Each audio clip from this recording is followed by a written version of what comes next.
كل بلد ولها تاريخها، وكل ديانة ولها معاركها وأبطالها وحوادثها.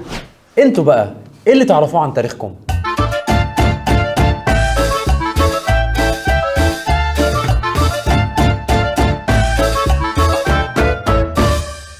كتير قوي بنحب نقرأ عن حياة فنان أو قصة نجاحه، إزاي عاش وشق طريقه، لكن ليه ما بنحاولش نقرأ في تاريخنا، سواء تاريخ بلدنا وإيه البطولات اللي قام بيها شعبنا، أو في تاريخ ديننا وإيه الأوقات الصعبة اللي مر بيها ديننا على مر العصور، إيه الانتصارات اللي حققناها أو إيه الهزائم اللي مرينا بيها وإيه أسبابها. المقولة اللي بتقول إن التاريخ بيعيد نفسه فعلا حقيقية جدا. عايشين في دواير كبيرة، اللي حصل امبارح هيتكرر بكرة، ولو معرفتش اللي حصل امبارح هتغلط نفس غلطة اللي قبلك في بكرة اللي لسه هيجي. فإذا كان التاريخ بيعيد نفسه فعلا، فده معناه ان قراءتك للتاريخ هتخليك تشوف الاوضاع اللي انت عايش فيها على حقيقتها، وهتديك فكرة ازاي تتصرف. ومش بس كده، هتخليك كمان تتوقع ايه اللي ممكن يحصل قدام، وده بيخليك ما تكررش نفس الغلطات اللي وقع فيها الناس اللي قبلك. انت تعرف ان التاريخ بيشكل تلت القرآن اللي بيتقسم ل3 اقسام، قسم يتعلق بالتوحيد، وقسم للتشريع، وقسم للقصص. متخيل مدى اهمية انك تعرف الناس اللي قبلك حصل معاهم ايه وعملوا ايه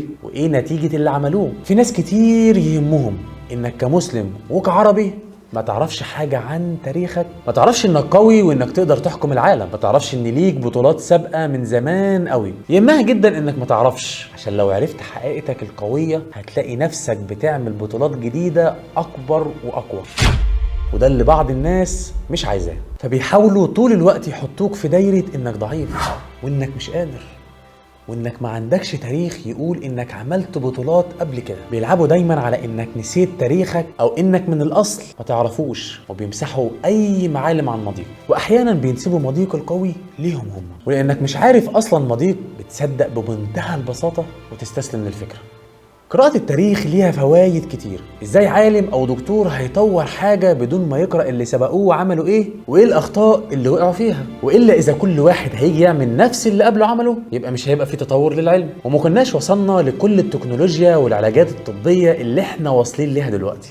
قراءة التاريخ كمان بتعرفك مين عدوك ومين صديقك، مين اللي طول الوقت بيخون العهد ومين الوفي. هتعرف كمان عدوك بيفكر ازاي وايه المكائد اللي ممكن تتعامل معاه. التاريخ هيفتح افقك وينور عقلك بحاجات كتير غايبة عنك. ده غير ان في تاريخ دينك ناس عظيمة كتير حياتهم غنية بالمواقف والحروب، ناس تستحق بجد انك تعرفهم وتقرأ عنهم، واكيد هم حياتهم مليانة باحداث مشوقة جدا عن الممثل او لعيب الكورة اللي بتكون عايز تعرف عنهم كل تفصيلة، واللي حياتهم فعلا فارغة ومجوفة جدا عن حياة العظماء دول، واللي كل قصة في حياتهم بنتعلم منها دروس وعبر فعلا تفيدنا في حياتنا.